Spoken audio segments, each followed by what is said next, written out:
नमस्कार. मी ॲडव्होकेट विशाल मोहिते. मी विमर्श विथ विशालमध्ये आपल्या सर्वांचं स्वागत करतो. एक महात्मा गांधींची गोष्ट आहे. म्हणजे ते उदाहरण आहे, आधी केले मग सांगितले. असं म्हणतात की महात्मा गांधींना फार साखर खायची सवय होती आणि त्यांच्याकडे एक आई आपल्या मुलाला घेऊन आली आणि महात्मा गांधीजीने म्हणाली, महात्माजी, माझा मुलगा साखर फार खातोय. तुम्ही त्याला उपदेश द्या की बाळा, साखर खाणे हे वाईट असतं आणि तू साखर खात जाऊ नको. महात्मा गांधीने ते ऐकलं आणि त्यांनी त्या आईला सांगितलं, एक काम करा, तुम्ही 7 दिवसानंतर या. आणि ती आई पुन्हा 7 दिवसानंतर आपल्या मुलाला घेऊन महात्माजींकडे आली आणि महात्मा गांधींनी त्यावेळी त्याला सांगितलं, बाळा, साखर खाणे हे आरोग्यास वाईट असतं.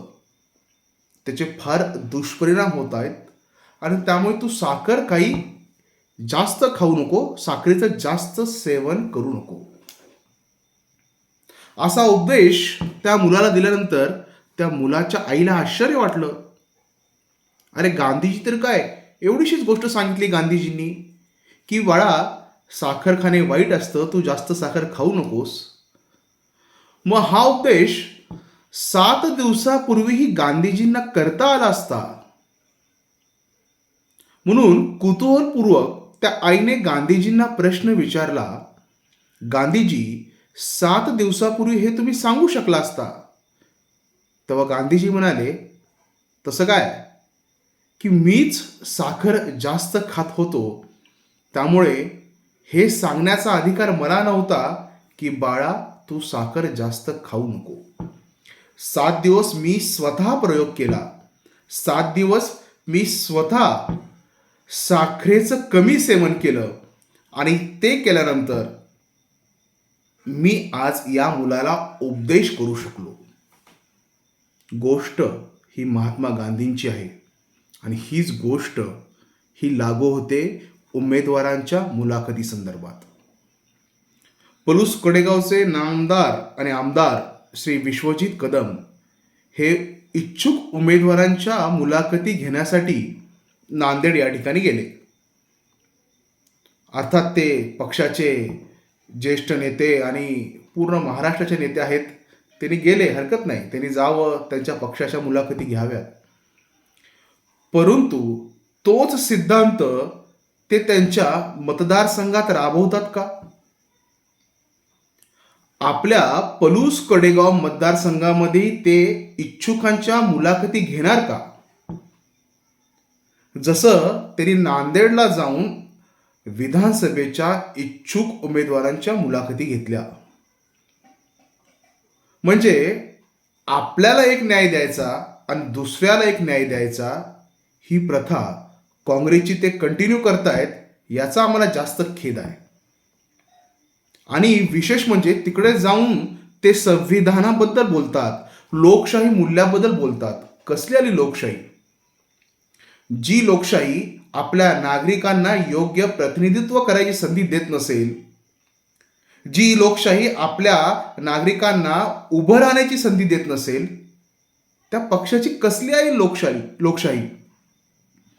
मुळात हा पक्ष लोकशाही मानणार आहे का? बऱ्याच वर्ष काँग्रेस पक्षाला अध्यक्ष नव्हता,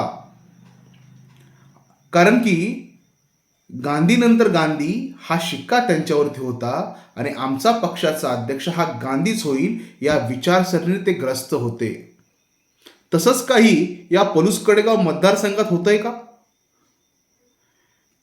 इतर मतदारसंघात जाऊन इच्छुकांच्या मुलाखती घ्यायचा, बागलबुवा क्रिएट करायचा, लोकशाही आम्ही जगतो, काँग्रेस हा लोकशाहीला मानतो असं बोलायचं. तशाच स्वरूपाच्या उमेदवारांच्या मुलाखती तुम्ही पलूस कडेगावमध्ये तुमच्या मतदारसंघामध्ये घेणार का? हा माझा आजचा त्यांना प्रश्न आहे. घ्यावं त्यांनी.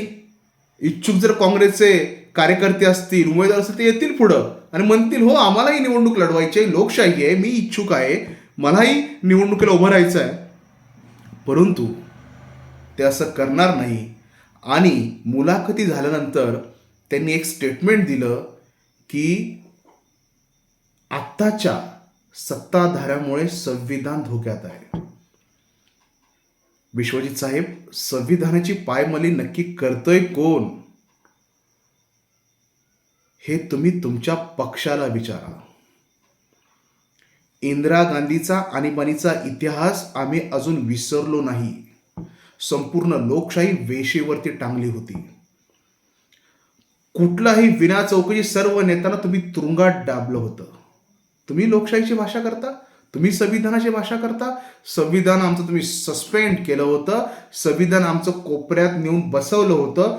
हे संविधान तुम्ही जेलमध्ये नेऊन ठेवलं होतं इंदिरा गांधींच्या आणीबाणीने. तुम्ही लोकशाहीची भाषा करता आणि तुम्ही सांगता संविधान खतरे में है, संविधानावरती घाला घालणार आहे. विशिष्ट समुदायाला, मुस्लिम समुदायाला प्रोटेक्ट करण्यासाठी राजीव गांधी तुमचेच पंतप्रधान होते ना. शहाबानुकेच्या निकालामध्ये काय झालं होतं? जेव्हा एका स्त्रीला तिचे अधिकार भेटणार होते त्यावेळी राजीव गांधींची भूमिका किती संशयास्पद आहे. जेव्हा त्यांना कळालं की एक विशिष्ट समुदाय यामुळे नाराज होईल, विशिष्ट समुदाय आपल्याला मतं करणार नाही आणि एका महिलेच्या बाजूने सुप्रीम कोर्टाने निकाल दिला आहे, तो निकालाला बगल देऊन तुम्ही त्या महिलेवरती अन्यायाने अत्याचार करून एका विशिष्ट समुदायाच्या रोषाला सामोरे गेला. आणि तो समुदाय म्हणेल तसंच फासिस्ट कायदा त्यांचा त्या स्त्रीबद्दल लागू केला. ही तुमची लोकशाहीची व्याख्या. आपलं ठेवायचं झाकून आणि दुसऱ्याचं पाहायचं वाकून, ही सवय सोडून द्या. मला तुम्हाला प्रश्न आहे की तुमची आरक्षणाबद्दल तुमची आधी भूमिका स्पष्ट करा. मराठा आरक्षणाबद्दल तुमची भूमिका स्पष्ट करा, धनगर आरक्षणाबद्दल तुमची भूमिका स्पष्ट करा, एव्हाना मुस्लिम आरक्षणाबद्दल तुमची भूमिका स्पष्ट करा. त्यानंतर तुम्ही दुसऱ्याला प्रश्न विचारा. आधी स्वतः करा, मग दुसऱ्याला सांगा. आधी केले मग सांगितले हे अपेक्षित आहे, परंतु हे तुमच्याकडून होत नाही. त्यामुळे माझा विश्वजित कदम यांना थेट प्रश्न आहे, जशा नांदेडमध्ये जाऊन तुम्ही मुलाखती घेतल्या तशाच मुलाखती तुम्ही पलूस कडेगावमधील उमेदवारांच्या घेणार का? या प्रश्नांचं उत्तर तुमच्याकडून अपेक्षित आहे. त्यामुळेच मला म्हणायचं आहे, विश्वजित नक्की तुमचं चाललंय काय? आपल्या मतदारसंघामध्ये कुठल्याही प्रकारच्या मुलाखती घ्यायच्या नाहीत आणि इतर ठिकाणी जाऊन मुलाखती घ्यायच्या आणि आमचा पक्ष कसा लोकशाहीला मानतो अशी मुलं प्रस्थापित करायची, ती अत्यंत चुकीची आहे. म्हणून माझा साधा सरळ प्रश्न आहे, तशाच मुलाखती तुम्ही पलूस कडेगावमध्ये घेणार का? तशाच मुलाखती घेणार का जेणेकरून सामान्य काँग्रेस जनांचं नेतृत्व पुढे येईल? म्हणून माझा हा तुम्हाला प्रश्न आहे. विश्वजित, अशाच मुलाखती तुम्ही घेणार का? नसाल घेणार तर माझा पुन्हा प्रश्न आहे, लोकशाहीची हत्या हे तुम्ही करताय का? संविधानाला दाबण्याचा प्रयत्न पुन्हा तुम्ही करताय का? म्हणून माझा सवाल आहे, विश्वजित तुमचं नक्की चाललंय काय? धन्यवाद.